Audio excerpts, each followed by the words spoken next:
it. Center field. This could be back is Morocnik. It is gone. Northwestern, say hello to your new home run king, Trent Biolis. It's Martinelli fading at the buzzer. It's good! Nick Martinelli wins it on the baseline for Northwestern. An overtime victory for the Cats, 76-74. Foster on the near side, trying to cut in, drops it down low. A shot in front, they score! Sam Smith has given Northwestern the lead. This is SportsVoice.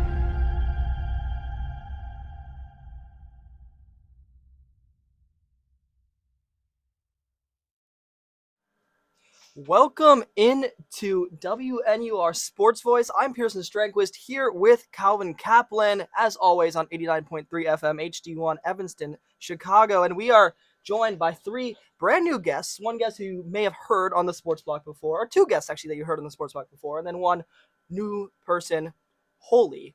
So we got Naima, Brian, and Ben. So can you guys just introduce yourselves, tell us how you're doing, maybe tell us a little bit about yourselves?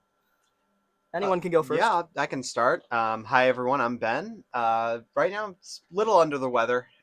Weather's taken a turn for the colder, so dealing with like sore throats and stuff like that. But, pushing through. Hi, I'm Naima. I'm a freshman, and I'm just happy to be here. I'm really, really happy with the results for the game this weekend. So. I'm Brian. I'm also a freshman, and I'd say also very, very pleased with the result that happened yesterday. So, yeah. As are we. I will say. I mean, we're certainly going to get to that, but a lot to talk about for Northwestern football. That's going to constitute all of our NU Sports Talk segment today. But yeah, I mean, great to have you guys on, and great to have new guests, of course, as we get into the year with more freshmen joining the club, hopping on the show. We'll hop right into it. NU Sports Talk. For those of you who lived under a rock or do not care about Northwestern sports, which I assume are very few of those listening to the show, Pierson, Northwestern football just took down Penn State in Happy Valley in one of the toughest road environments in the entire country, not only costing Penn State head coach James Franklin his job, but getting the Cats to 4-2 on the season. It was a really, really great game. Preston Stone looked really, really comfortable. He had a nice game. Big plays from Joe Hyman, Caleb the Beast Komolafe, as his teammates call him. Very adequate nickname for him, more than adequate nickname. Griffin Wilde, 7 catches in the game. And then the defense, no sacks, no Antosaka. He was ruled out shortly before the game due to an injury, but Cats still got it done. Oriadei, huge interception. I don't think he allowed a catch the whole game, Pierson. That might be a misremembering on my part, but nonetheless, a great game from him. Great to have Josh Fussell and Damon Walters back in the secondary. And Penn State was booing the whole time. The fans were booing the whole time, which I think made it super fun to watch as Northwestern students seeing that go down.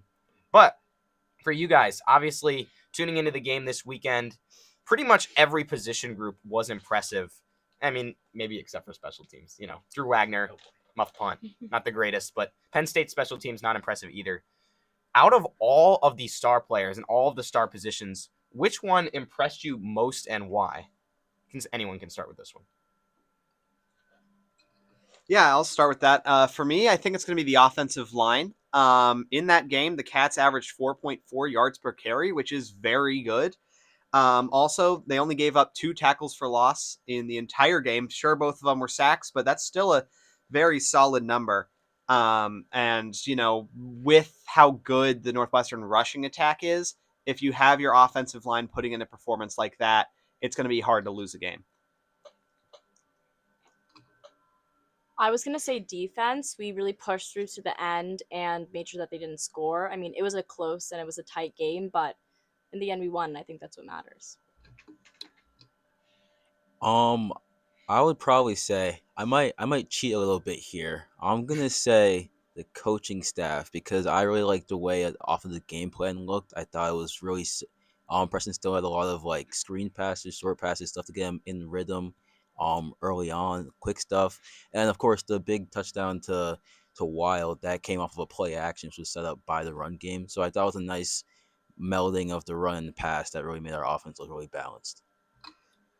No, for sure. I like all of those. I mean, I think especially there were a lot of questions this year going into about the coaching staff, right? I mean, David Braun and his entire staff are not under contract for next season. And I think maybe they might have made their jobs a lot more safe after this win in Happy Valley. But I think the biggest person who was questioned was Zach Lujan, the offensive coordinator for Northwestern, someone who's also the quarterback's coach and someone who really disappointed in his first year last season with, I mean, granted with Mike Wright and under the helm at the start, and that really didn't work out.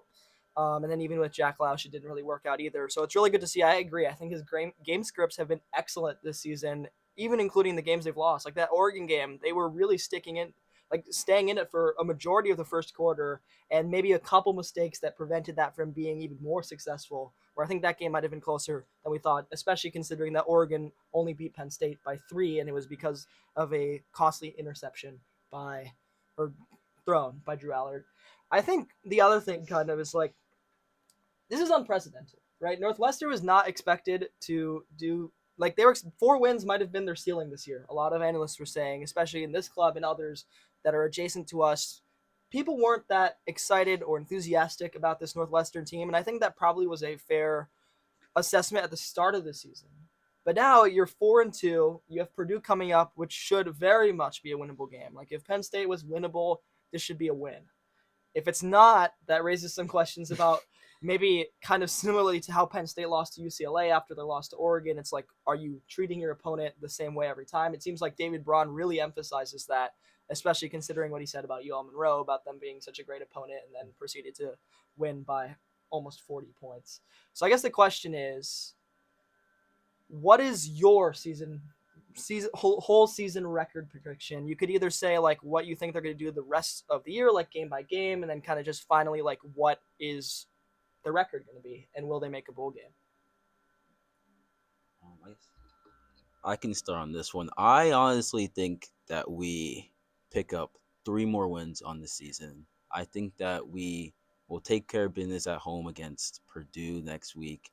I do think that when it comes to the Wrigley games, I think that we have a good chance against Minnesota. And this one, maybe I should like say it from like the hot take segment, but I don't know. I think that we have a good shot at getting a win in Nebraska. I know that they're ranked 25 right now, I believe, but their defense has allowed at least 27 points, and I believe their last 3 games they had a dogfight with Maryland just yesterday. Dylan Raiola threw 3 interceptions, and so I think that the way our offense has been looking, I think that we can get points against them. I think we can maybe force some more turnovers out of Raiola, maybe win in a shootout. I think we can go into Nebraska and come out with a win. I think we can finish the season with 7 wins. I love that. I like that take a lot. Be fun for us to watch, that's for sure. It would be really fun. And especially because Nebraska, I think, to your point, is a team that is carried by their offense, and their offense really, I mean, they barely won against Maryland, and that's a scrappy Maryland team that really should be 6-0 if we're really looking at the whole season. Naima, you want to go next? Yeah, sure. So I definitely think we're going to take Purdue. I think that's going to be an easy bag. I think we got that down pat. Mm-hmm. I think the thing that's intimidating to me is just the teams we're playing after that. Like USC has had a pretty good season, and I would say is probably the toughest team left that we have to beat. I would also say that Illinois is pretty tough too, and also Nebraska, obviously. I'm not too sure. I know for sure we're going to take Purdue. I'm very confident about that, but I don't know how I feel about after that. I think we have to be able to push through and to not just let it be a fluke. Yeah, I'll concur with Naima and Brian here. I think we're definitely going to take down Purdue this weekend. But the question becomes, after that, the remaining 5 games on our schedule certainly aren't cupcakes. I think the team we have the best chance to beat is probably Minnesota at Wrigley. I believe that's our final home game. I'm not sure if that's before or after Michigan. So I think that we are going to finish 6-6 on the season. I think we'll be bowl eligible through that. But the good thing is, even if Minnesota does beat us and we somehow can't pick up another win after Purdue, if there aren't enough 6-6 teams to fill out all of the bowl games, it goes, the next spots go to the 5-7 teams with the best academic progress rating. and I would probably back Northwestern University's APR in that type of tiebreaker. So It's interesting that you bring that up, Ben. This is something we've talked about on the show in depth. Last season, Northwestern was in a situation they had 4 wins going into their final game at Wrigley Field against Illinois. If they won that game and went 5-7, David Braun said that they would not take the bowl game based on APR, as they wanted to get it based on their, I guess, skill, talent, whatever you want to gauge that. I don't think that's going to be the case this season. I think if they're 5-7 and they get in on APR, I think they're going to take it, because I think they want to go into, their new stadium with a bowl game and potentially a bowl win. So, I mean, it is possible that Braun feels the same way, but especially with his job on the line, I feel like he will want to win a bowl game and end on a good note. I mean, especially considering that maybe at the end of the season, they maybe are coming off a couple losses. Like, I think Michigan will definitely be hard. And Illinois, despite getting destroyed by Ohio State, I mean, I think Northwestern would also get destroyed by Ohio State. I think that Northwestern definitely will make it a lot closer than they did last year against Illinois. I mean, I don't know what you think about that, Kelvin. Yeah, I mean, sure. I just think the idea of playing a bowl game this season is much more feasible and much better than last year, because last year there were legitimate questions about whether Jack Lausch would even be able to take down a decent middle-of-the-pack group of 5 team in such a bowl game if they got the academic progress spot. But I think this offense has looked good enough, and the win against Penn State is good enough to convince me that if Northwestern was 5-7 and they were facing most 6-6 or 7-5 teams in the country, they would have a good chance to win. And I think that a bowl game win, Pierson, like you said, whether it comes from 5-7 or 6-6, is a nice way to start into the new stadium. Obviously, Stone's not coming back, but you ideally have Griffin Wilde coming back unless he transfers out, which of course would be really a worst case scenario for the Cats, and a lot of other players coming back too, including a lot in that secondary. So yeah, I do think they should take the bowl game if they went 5-7. I do hope it doesn't matter. I hope that, like Naima said, the Purdue game is a lock and the Cats take it down. Otherwise, if it is, then they would only need one more victory, and that seems doable. I think they're favored against Minnesota right now, so I think if they win those 2 games, 4-5 in the Big Ten, 6-6 on the season, and bowl eligible, a chance to have a plus 500 year, that would be really solid in my opinion. No, for sure. And we're even getting to the conversation of, like, if they win some of these games that maybe they weren't slated to win at the start of the season, they might even get votes for the AP poll, which I think is something that Cats fans did not think would even be in the picture at all for this team. I mean, let's be real. Like, Calvin and I had a prediction episode before the start of the year. I will say, you can go back and watch this. I was pretty optimistic about the Cats. I think I said 5-7. You said 5-7, and I think I concurred. But then I was also on a different show before that. We were doing Wildcat Game Day preview for NNN. And I said they were going to go 7-5 because everyone was saying they're going to get 4 wins, and I just wanted to, like, balance that out. And so those are looking pretty good. I think they're going to end up somewhere in those 5-7 win range. And if that is, that's a really successful season, already beating the record from last season. Yeah. Do you guys, I guess, if one player is going to be I know we talked about who was most important in that Penn State game, but if one player is going to bring them over the edge to get that bowl game, to get there, I mean, you can talk about coaching, you can talk about all these intangibles, but at the end of the day, it comes down to the players on the field. Who will that X factor be going into Purdue and then thereafter any of the games that they might win? Yeah, I'll start on that. For me, I think it's got to be Preston Stone. There was a stat that came up during the broadcast of the Penn State game where anytime Stone has thrown an interception, we've lost the game, and anytime he's thrown a touchdown, we've won the game. He's never thrown a touchdown in a loss. He's never thrown a pick in a win. My inside article. Wow. Oh my God. No, I'm kidding. Anyway, crazy. So I mean, I think if he is able to keep up this fantastic run of form and keep the ball with the offense, these long methodical drives, then I don't think there's anything's going to stop us from making the bowl season. Yeah, I would say Josh Fussell is really important right now. I mean, he's one of the best defensive backs that we have currently, and I would say that I think he's going to be the most important player. But I also did agree with you about Preston Stone. I think I'd probably say if we want to make a push for a bowl game, we're gonna need Griffin Wilde to keep on just doing what he's been doing so far this season. He's obviously been number one target. I think any success that like Preston Stone has rest of the way is going to be tied to Griffin Wild. Obviously, I think if the passing game is going to be like clicking, he's going to be a big part of the reason why. Absolutely. I mean, 3 good picks there. I think you could make a case that Preston Stone, Griffin Wilde, Josh Fussell are the 3 most important players on this team, Pierson. And I think, especially with Fussell being out and then coming back, you can really see the difference in this secondary for sure. I can't lie, though. My pick here would be Caleb Komolafe. I mean, if I'm being completely honest, this is a run. No matter what, they won this Penn State game because of a run-heavy offense. And while it is totally great that Griffin Wilde cooked that DB and got that touchdown, I think at the end of the day, Northwestern beating Purdue probably will be through the air. But all those other wins, especially away against Nebraska, away at USC, away at Illinois, and then honestly, those Wrigley games also don't really feel like home games either. And so it's like all of those games will be tough environments. And so I think that how you prevail like they did against Penn State is to run the ball. Sure. Yeah, well, I'll say mine, I guess, since we've all said ours now before we move on. I mean, I think I might agree with you guys more than this pick, but to say someone different, I'll say Robert Fitzgerald. I think he's someone who's had a fantastic season. He's a safety who can really run up and defend the run as well as defend the pass. Very few times has he been torched this year. I think once against Oregon, but other than that, I really can't think of a time when Robert Fitzgerald has been burnt. And for a secondary that had been missing Damon Walters until last game and missing a lot of other safeties to the point where true freshman John Stevens was thrown into the fire, Robert Fitzgerald was the anchor who really stayed and kept this team afloat. And he's the definition of an example of an underrated recruit who this team, or an underrated player, I should say, not necessarily recruit, but an underrated player who Northwestern is able to develop. And I think it's a testament to David Braun's ability as a defensive coach. And yeah, I think that's why he would have stayed here anyway, but he certainly will stay here if they are able to get a bowl game. I think it's time at this point. We're a little bit early, actually, a couple minutes to spare. Never going happens. into pick'em, which means, we're making progress starting this year.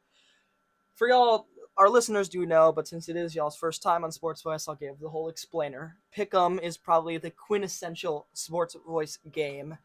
Essentially, we have 3 questions that we float to you. This week, Calvin made the rundown. We kind of switch off every week, so it's just like whoever makes the rundown made the questions, and Calvin came up with some pretty good ones this week. But essentially, it's just you answer the question however you want. You can be as creative. You can try to bend the rules. You can do whatever you want to say, and then it's up to us to kind of give you that praise, give you that crown, and eventually vote on it. So Calvin and I will end up voting on it at the end. And the thing is, if we end up with a tie or we split the vote, then whoever didn't get voted for is the decider. So you still do have some power, even if we don't pick your answer for a question. Yeah, so we believe in democracy. We here. do. And also, obviously, any voting isn't personal, but if you want to suck up to us, you can. And people have done it in the past and it works too. Sometimes It's like differing. It depends on how we're feeling a certain day. So we'll see. Either way, I think we can just jump right into the first one, which is fantasy football. So fantasy football? It's fantasy football. Question mark. Okay, yeah. Calvin, you can take this. Sure, yeah. So we all know fantasy football, or at least have heard of it. But we've invented a new version just for today. Wait. Have you guys heard of fantasy football? Yes. That is good. That is good. I would feel a little bit. Fair enough. I just meant the words itself. Obviously, none of us, it's not necessarily expected to have played fantasy football or to know the specifics about it. But the term fantasy football is one that, if not, obviously maybe not universally known, but certainly known by many people. We've invented a new version of fantasy football, nothing related to the old version, so you don't actually have to play to know this. Unfortunately, in this instance, you must imagine you're in charge of a football team with a less than stellar quarterback running back tandem like the Arizona Cardinals, for example. Wow. Or like the Chicago Bears. No, I'm just kidding. Whoa! Just kidding. Whoa! Just kidding. We'll see this. We'll see tomorrow, Calvin. Yeah, we have one day Okay. now to decide this between the Bears and the Commanders. Oh my For those who God. don't know, Pierson, the Bears fan, me, the Commanders fan, tomorrow at 7:15 to try to add more insult to injury after last year's hell. We need revenge, man. We need revenge. We'll talk about this in national sports. We got to get back on track. Back on track. You must figure out how to put together an offensive line that can save this team, but here's the catch. You can't pick any actual football players. So, sorry, no football players. You can't pick Tyler Biotish from the Commanders to be your center because however good he may be, you just can't have him on the team for this. You have to choose 5 players. You have to choose 5 players, retired or present, in literally any sport you want, and we'll pretend they're like in their prime, so you don't have to pick like the 80-year-old version of the retired player. It'll be in their prime. Persuade us as to why your new offensive line gives your team the best hope of actually moving the football. So, who wants to start? We'll go the opposite order. So if Everyone will get a chance to go first. Yes. So, I can go first. okay. all right, we'll start with Brian. Okay, so I thought long hard, and so I think the main role of the offensive line is of course to block, and so I thought who are some people that are good at blocking, and my head went to some basketball players. So I think for my offensive tackles, I thought of Hakeem Olajuwon and Giannis Antetokounmpo because they're both very agile, very nimble. They have great footwork. They can get outside, get blocks, And so I think going inside to my centers, I again thought of actual basketball centers. So I had Dwight Howard in there, and I thought of Bill Russell because he's very good on defense. And then at my center, I went a little bit different. I wanted someone that has a lot of dedication, a lot of heart. So I thought of Billy Bob from Varsity Blues, the movie. I think that he's someone that has a lot of heart, a lot of grit, and he'll really anchor his offensive line and give us a very good chance to move the ball. That's fantastic. You know what? I will say I haven't seen Varsity Blues, but I just looked it up. I looked up Billy Bob, and I see where you're coming from here. It's a beefy man, man. It's a beefy man. Wait, but is he a football player though? I guess I don't know. He's. That is Did a we- good did point. we- I don't know. I mean, I thought this was like actual football. That's true. He did. Calvin did word this specifically as actual. What do you think? I don't know, Calvin. It's your question, so I'll let you decide. You know what? I'm fine with leaving it in unless anyone has any strong objection. But if Ben or Naima veto, then we'll have Brian pick another one. What do you guys think? What do you think? I mean, I'm ruthless. Wow. I think I'm gonna have to go ahead and veto that. Wow. Okay. I will say, Calvin, you gotta word the question more specifically. No, I'm kidding. I guess he's not. Well, technically, He to be isn't- fair, he's not an actual football player. Oh, But I guess the spirit of the question meant that he's not a fictional football player either. So I appreciate going for the loophole there. Do you have one more for us? If you don't, we can also come back to you at the end. All right. Yeah. I'll audible. I think sticking on the realm of like defense, I will take Liverpool center back Virgil van Dijk as my center because center back. I feel like it's a little bit of relationships there, and he's one of the best, maybe the best ever at the Premier League has ever seen. That's debatable, but I think he'll do a good job. Good pick. Good pivot on the fly too. So I guess now we'll go to Naima next. Okay, so I went a completely different route. I thought, okay, we need offense, so we need somebody who's big. We need strong, we need big people. Like, we're going to, yeah, basically. Okay, so to start off, we have the most accomplished sumo wrestler of the world, Haku Sho, who has 45 championships. And this guy is 6 feet, and he is 4,342 pounds, and he would be the center. He's the star of the show, obviously. The ball's not getting past him. Like, come on. This is 4,000? Yes. Oh. He's a sumo wrestler. So, yeah. Now we have, for our tackles, we have Nikolai Valuv, who is actually a former heavyweight boxer, and he's 7 feet tall, and he was 328 pounds at his peak size. And he is the tallest and heaviest world champion in boxing history. So yeah, so we have some big guys, some strong guys. And then the other tackle would be Tom Stoltman, who's from Scotland. He's a 3-time winner of the World Strongman competition. And he's 6'8". He's weighed 408 pounds at his maximum, and he would once again also play tackle. And now you bring us to guards. So okay, I'm probably gonna mispronounce this name, but that's all right. So we have Hartford Elus Pierson, who's from Iceland. Pierson. Whoa. Yeah, it's spelled very. Look at the way it's spelled is very interesting. But he's from Iceland. He's also the 3rd most decorated strongman. He is a record breaker in terms of strength sports. He's 6'9", 452 pounds, and he would once again play guard. You know, we really want to build a really strong offense. And then last but not least, we have the Georgian Bull, who's Konstantin Giannashia, who played rugby as a kid, so not football technically, very close. There you go. Yeah. But placed fourth in the 2016 World Strongman competition, 6-time Georgia's strongest man, and he's 6'5" and 375 pounds. So pretty stacked, pretty strong offense. Yeah, that's a strong team. That's very hard to spell. We are looking these players up, trying to spell them on the It's document. really hard to spell.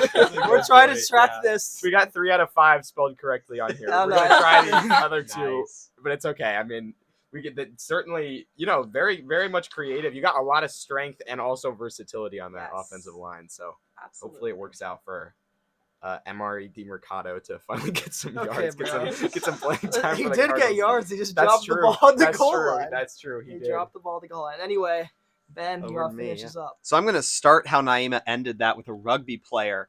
And I am going to start. I don't know if any of you guys watched the Paris Olympics. I'm starting with, at 5'10", 198, Alona Maher of the U.S. women's national rugby team, bronze medalist team. I don't know if you saw that last play in that bronze medal match, ran like 4/5 of the field. Just no one was able to catch her, but, also a rugby player, so able to block. So I have her out on the side at a tackle. So, she's strong. She can block the initial onslaught from the defensive lineman. And then if it's a long running play, she can hustle up the field and get some lead blocking in. The other side, the other tackle for me, my former Cleveland Guardian, Josh Naylor, weighing in at 250 pounds, one of the heaviest players in the MLB, but also has shown that he can get moving in the big moments. So similar deal with Alona Maher, good initial blocking and then able to get down the field for some leads. At guards, I'm going to go with some throwbacks here. We're going to start with, at 6'4", 225, Peter Schmeichel out of Manchester United. He's a goalie. And so, goalies, they know how to block pretty well, I'd say. So, and then the other guard, I'm going to go to hockey. Coming in at 6'7", 270 pounds, Derek Bugard, played for Minnesota and the New York Rangers. And this man is a fighter. This is the captain of the O-line on my team. In his 1999-2000 season, he got in 31 fights over the course of the year. That were fights that resulted in a fighting penalty for one or both players. And in those, he had a fairly good rating in those fights. I think he won most of them. And then at center, I'm going to go to baseball here. Coming in at 6'6", 300 pounds, former Yankees pitcher CC Sabathia. So already, agile, like, baseball players. So you get, your center in there. Probably, I'd say he's probably pretty good at snapping a ball just from looking at a couple of his highlights there in baseball. Yeah, so that is my team. Okay.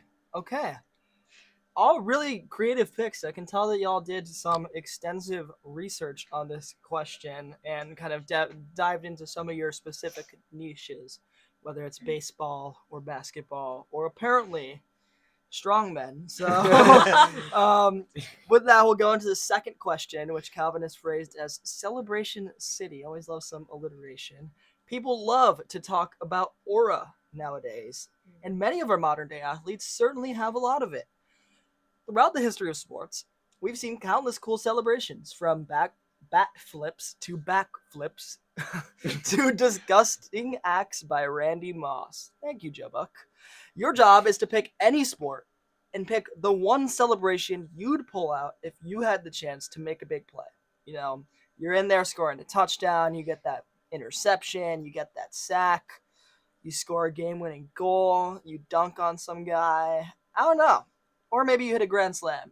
Either way, explain how the celebration works and justify why it's your choice. So I think we can just go straight in reverse order. So we can go Ben first, then down the line to Brian. All right, so I'm going to combine two of my favorite, big play celebrations. You all are, I assume, familiar with the idea of a turnover chain. What you are not familiar with, is the idea of a turnover jackhammer. So my Columbus Crew, the best team in the MLS, don't look at the fact that we're 9th in the East. It doesn't matter. Unfactual take. Unfactual take. All man. right. The Chicago Fire are clearly the greatest team. Okay, but we're gonna play them in the wild card at Soldier. We'll see.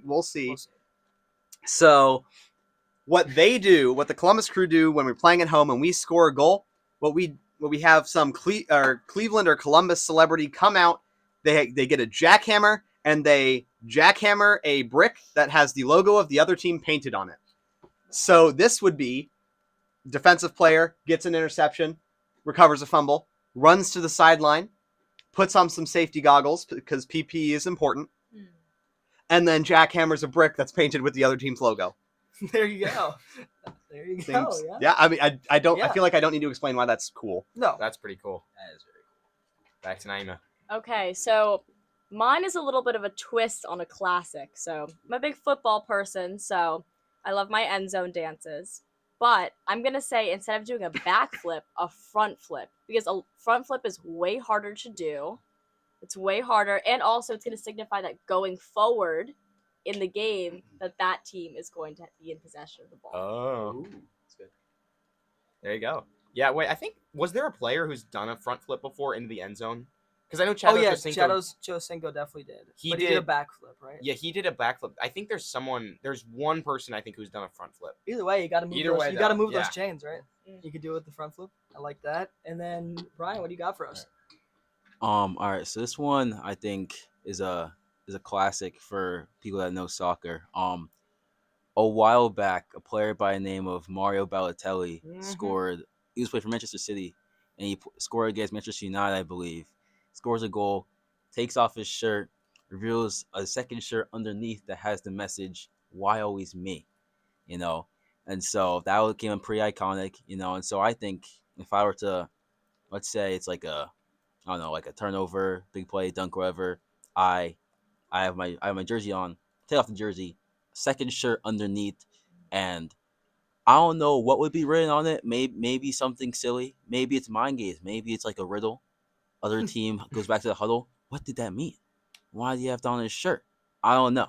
But it could prove a tactical advantage for the team, get the other team mixed up, discombobulated, or it could just be something funny. I don't know. We'll figure it out later. Gets their heads out of the game and they're not focused for the next play. That's perfect.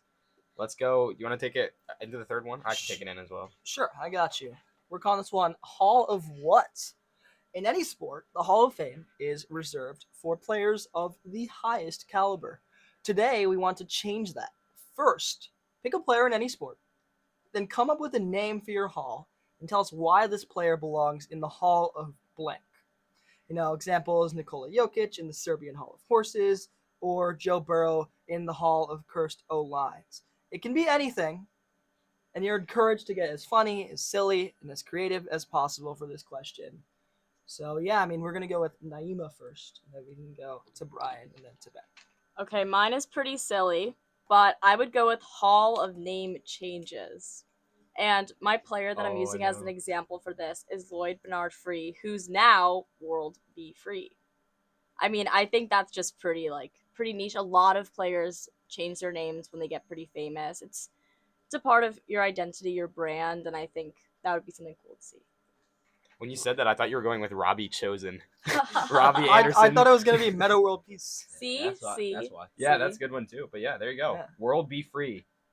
Certainly kind of in a similar vein to Meta World Peace type of. World Be Free is a 2K legend, I will say. Anyway, Brian, you want to take it? All right, okay. So for my hall, I have to go by my player first. I guess the players, that's going to be the ringleader of my hall. It's going to be Allen Iverson. And my hall is going to be the hall of players that don't like practice that much. They were very good. And so Allen Iverson, for obvious reasons, could be the ringleader. I might throw Eden Hazard in there, second in command. He didn't like practice much at Chelsea, but very good players. Just We're made for the weekends, not the weekdays. That's good. That's really I funny. think Aaron Rodgers might slot in there as well. Uh-huh. Quick question: am I allowed to do an exec? It is sports. You know what? Well, I guess technically, since you vetoed the other That's one, fair. we That's can let, all right. No, we can let them decide. Okay. So Naima and Brian, do you have any objections with that? No, Mm. I kind of want to hear where this goes. So I agree. I'm Yeah, fine we with can it. all I'm let, fine with it. we'll let All it right, go. all right, Go Sounds on. good. So my exec, not a player, is a man by the name of Jimmy Haslam. He owns both the Cleveland Browns and Columbus Crew, and he is going in the hall of just trying to ruin his team's offenses at every available opportunity. So for the Cleveland Browns, this should be obvious. We had 6 quarterbacks on the roster in the preseason, and now we are down to 3, and then like Bailey Zappi, I think, is still somehow in the organization. But yeah, our starting quarterback is now Dylan Gabriel. Yippee! Hey, don't sleep on Bailey Zappi. Didn't he lead the country I in will passing say, yards when he was in college so one year? before the show, When he was in we were college. talking. We were talking to y'all about NU Survivor, which is a show that Ethan Siegel does on Sportsathon. And one of the questions, I think it was in the second to last round. This is the round that I got eliminated in. Was Browns QBs all time, and it Ooh. was a list that went on forever. Yes. And the 2 people I was against were just naming some people I had never even heard of. So I can definitely sympathize with that. And yeah, I think that's all 3 of them, Calvin. Hold And up. so we were supposed to play an intro before the segment, and we forgot. So instead, we're going to use it to intro our voting. All right. Here we go.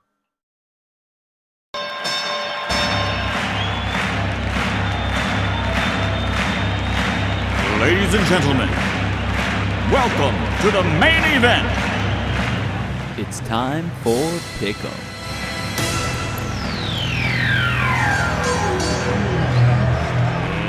Let's get ready to rumble! We are back for voting. Yeah. So I mean, it it was a little played- it was a little anticlimactic anticlimactic because it did not play the speakers in here. But we swear it does exist, and we will play it at some. You will hear it on the YouTube I saw the stream. levels. It was playing on the radio. You'll They play it on. just You'll did hear not it. Watch back the YouTube. They probably stream, heard and you'll it, hear yeah. It's a banger intro. Yeah, it's super cool. Either way, Calvin, you want to take us into the first recap? Yeah, this is the one where I was struggling to get all the names down, but Yeah. we got it. So fantasy football. Again, this was you have to draft an O-line, but none of the players actually play football. So to go through the picks, Brian had Akeem Olajuwon and Giannis at tackle for their footwork and ability to be nimble. Dwight Howard and Bill Russell on the interior as guard, and Liverpool center back Virgil van Dijk at center. For Naima, I think it was Taku Show you said as a sumo wrestler, Nikolai Valuv as a boxer, Tom Stoltman, strongman competition winner, have for Julius Bjornsson, and then Constantine Jonas as she had the last one being in rugby. Certainly, a mix of strongmen and just generally very versatile players. And then for Ben, we had Alona Maher in rugby, Josh Naylor at tackle from baseball, Peter Schmeichel, hockey goalie, Derek Bugard from hockey, and I remember your last one was baseball. Who was your last one? My last one was CC Sabathia of Okay, yeah. the CC Yankees. Sabathia, okay. And just a quick thing there. Schmeichel played for Manchester United in the Prem, not Yeah. hockey. Oh, yeah. Sorry, my fault. All Soccer good, all good. goalie. Bugard was hockey. Schmeichel Yes. in soccer, of course. But yes, the last one being CC Sabathia, baseball pitcher. So, yeah, who do you got? You go first. Oh, dang it. I was hoping you were going to go first here. Either way, some really good answers. And like some thinking on the feet, since I know Brian had to change his answer in Audible. But I think on this one, I'm going to have to go for Naima, simply because there seems to be some insane sickle level of research here. I don't think I have heard of a single one of these people, but I think you did a good job of convincing me that they would be good O-linemen, considering that they're like carrying like thousands of pounds apparently. And so I think that maybe that'd be good enough to stop like the Saquon Barkleys and the DeAndre Swifts of the world. Yeah, all good answers here, but I'm going to make it unanimous. So Naima wins this first round of Pick'em. I agree. Sicko levels of research. I hadn't heard of any of them either. I was trying to make sure I was spelling them right on our document. But nonetheless, I mean, yeah, when you have guys that are 6'8" and 400 pounds, like, what are you even gonna do? If especially like the strength, the ability, like imagine they're facing Jordan Davis, they just like toss him aside. Like that'd be insane. That's what these guys might be able to do, given how strong they are, with the exception of course, your rugby player. But he adds a lot of versatility in downfield blocking. We know some of these receivers can really block. Maybe he could play that role, except as a tackle or the center on the offensive line. I will say though, and I didn't bring it up because I think it was fine. I didn't want to introduce any more controversy. But technically, rugby is a type of football, as American football is gridiron football. But of course, we were not going to get into the semantics of that. And good win for Naima. So we're into the second one, which was Celebration City. And essentially, that was just like, what celebration would you pull out after your big moment? Whether it was a hit stick sack, whether it was a grand slam, whether it was like hitting the Michigan in hockey or something. Either way, though, Ben went with the turnover jackhammer it's based on the Columbus Crew's kind of pregame thing of jackhammering the opponent's logo, which is a pretty cool tradition, I will say. I think the MLS is full of a lot of really cool pregame traditions, and so the Crews are definitely one of them. Naima went with a front flip, so like going forward because the team stays on top type of thing, so a very like literal celebration. And then Brian kind of based his celebration off of Mario Balotelli and his famous goal against Manchester United, where he said, "Why always me?" And Brian would say, something funny, silly, or creative on the shirt. TBD. Yes, TBD.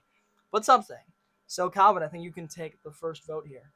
Yeah, again, I like all these celebrations, but I will switch it up for my last vote. I'm going to go with Ben. I think it was really cool how you combined two celebrations there. Obviously, the turnover chain and the jackhammer. That low-key just sounds sick. Like having a player run to the sideline and go start jackhammering, whether literal or figurative. I think either way, it's pretty cool. So that was my vote. I am going to be uncontroversial again. I think I'm going to go with Ben too. So we have two double ups, so it's a 1-1 tie. Potential for another one. And I mean, yeah, I think this was, despite my opinions on the Columbus Crew as the Fire's probably biggest rival, I will say that it is a pretty cool celebration, and I can't lie, and it's a lot better than what the Fire do before games, just like smashing the fire alarm. Nice. But either way, really good pick from all three of you. And so we're into the final one, which is Hall of What's. And so you kind of had to come up with your own Hall of Fame and a player that would fit, or two that would fit within that. Naima went with Lloyd Bernard Free, who became World Be Free, and said that World Be Free is in the Hall of Name Changes, which I certainly agree.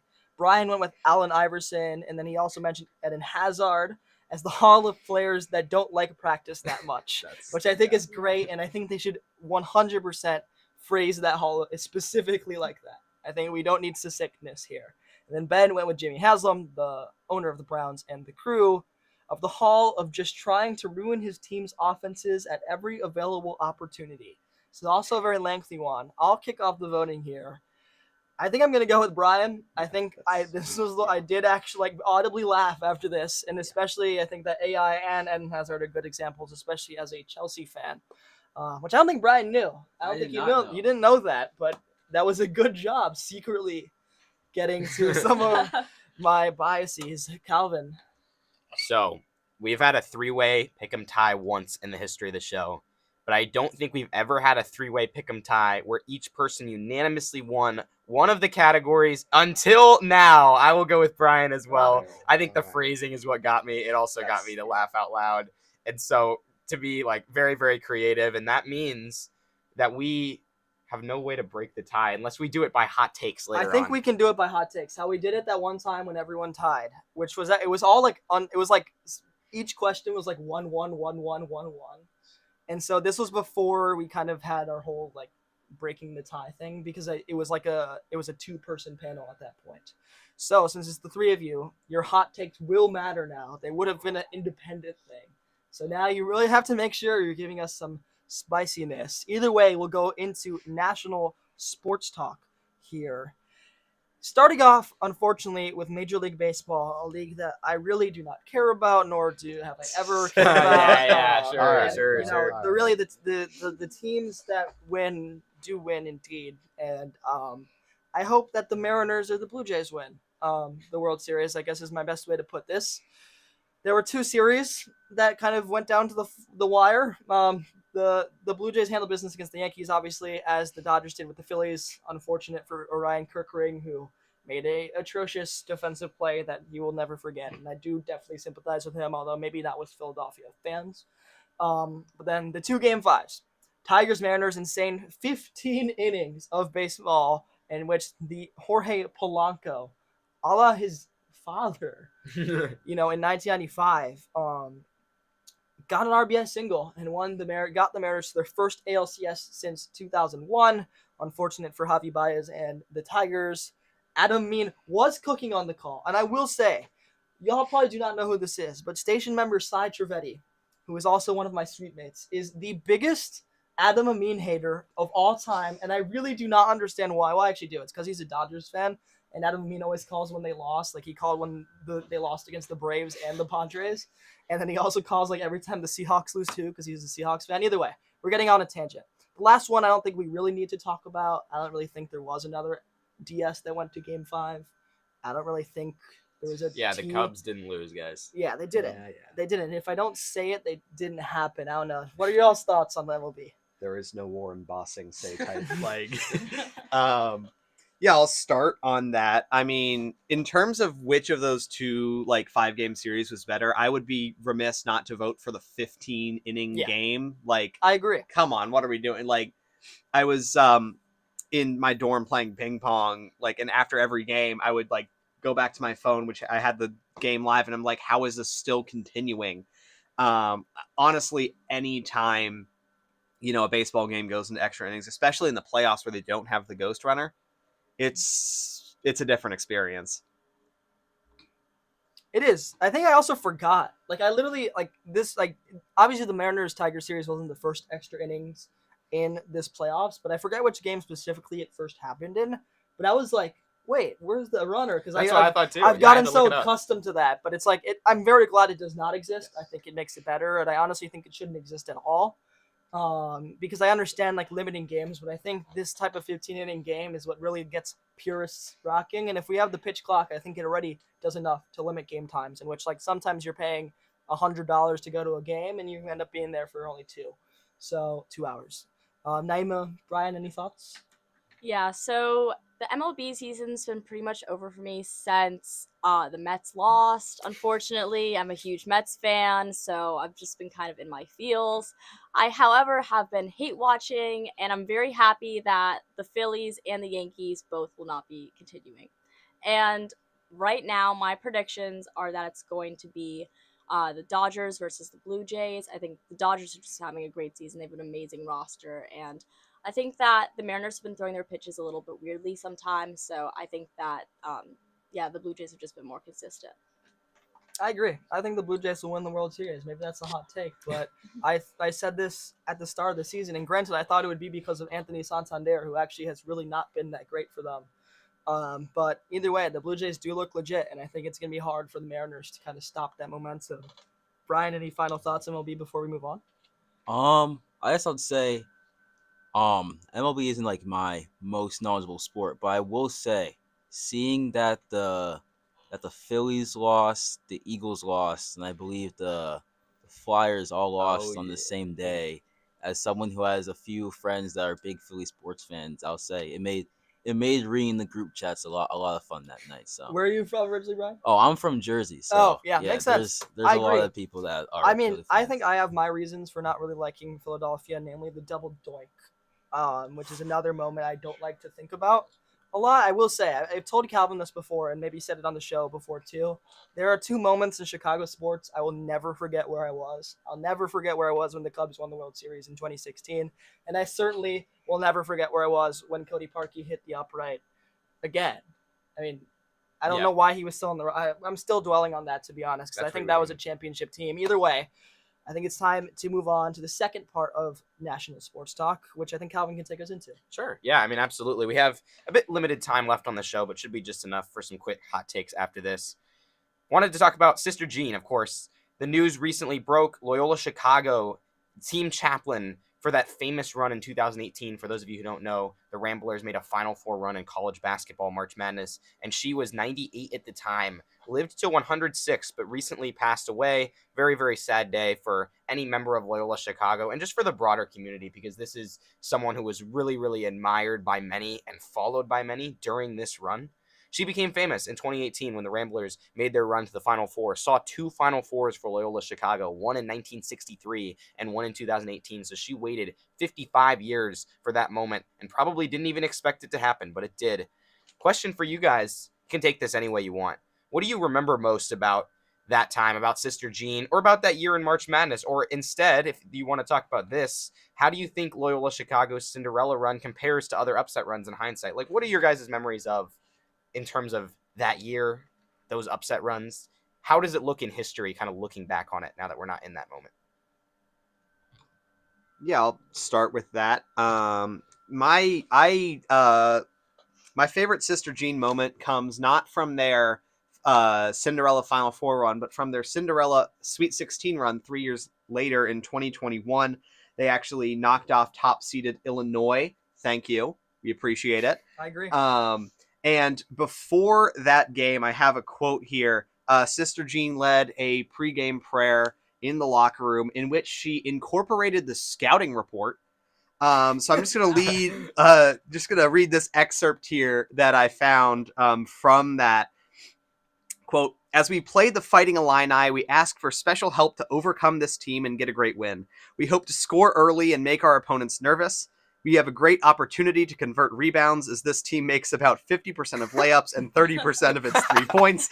Our defense can take care of that.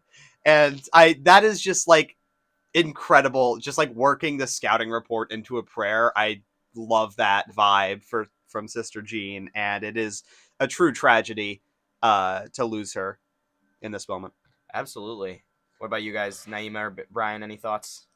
Yeah, I was going to talk about in 1985, just the fact that Villanova won the whole thing as an 8 seed. Like, that's just insane. Like, they were the lowest ever seed to win the whole thing. But I'm really fascinated by the fact that she was able to incorporate all of that information into a prayer. And I'm still kind of reeling from that. Yeah. But yeah, I would say she's just definitely had a very large impact on Loyola basketball, and I wonder if that's going to impact their season this year. Yeah, I would just say, it's always tough when you like lose someone in a community like that. Obviously, very important part of the team, so that's very sad. I guess the part of the question that was in reference to like comparing Loyola's run to other Cinderellas, I think for me personally, whenever I think of Cinderella in March Madness, I always think of like St. Peter's from, I think, what year was it? 2022, 2021? One of those I think it's years? 22. 2022, yeah. I just think my mind always goes to them. Doug Either, all the stuff he was doing in that run. So yeah, but 2 very impressive runs, I'd say, them and Loyola, and so that's my piece on that, man. So 100%. I think it as a Chicagoan, it's definitely something that hits me hard. As someone who doesn't go to Loyola Chicago, that run captured the hearts of the city more than a lot of things I can remember. Maybe besides the Cubs run in 2016 and the Bears in 2018, and then maybe some of those Blackhawks teams. It was really important, and her impact will last a lifetime, I feel like. Either way, though, we said before it matters, it will. We have about 2-3 minutes left to finish this off with some hot takes and some quick ones at that, too. Basically, how this works, the game is simple. We're wrapping up the show. You have to give us your hottest take related to literally anything, but probably sports, and that you firmly believe. So Calvin and I will rate each hot take on a spiciness scale of 1 to 10.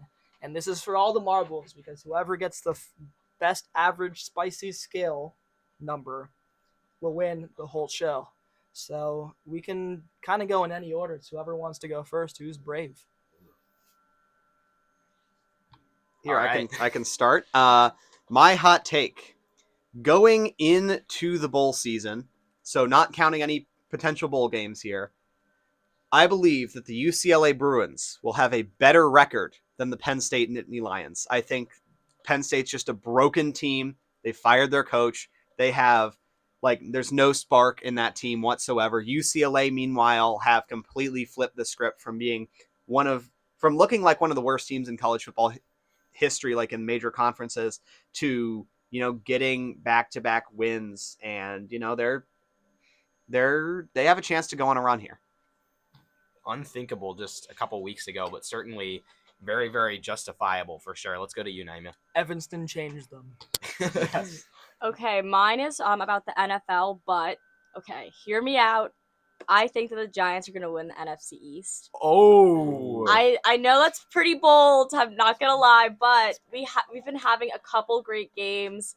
I mean, we have Dart now. Dart's just a beast. We also have, okay, I'm going to mispronounce this, but Scatterbo. There we go. He's also a beast. Like, he literally is just like a brick wall. Like, I'm convinced that I have hope. I have faith. I mean, yes, the schedule is tough, but I believe in us. And maybe that's just because I'm a New Yorker, but besides that, I think that you can't lie about the fact that we've had a pretty great, like, couple games. So. Jaden Daniels, the X factor that changes everything for that. But let's go to you, Brian. Yeah. All right. I guess I'd say, since I think I've had this for a while, I think that people just throw around the word carried in terms of like sports way too often.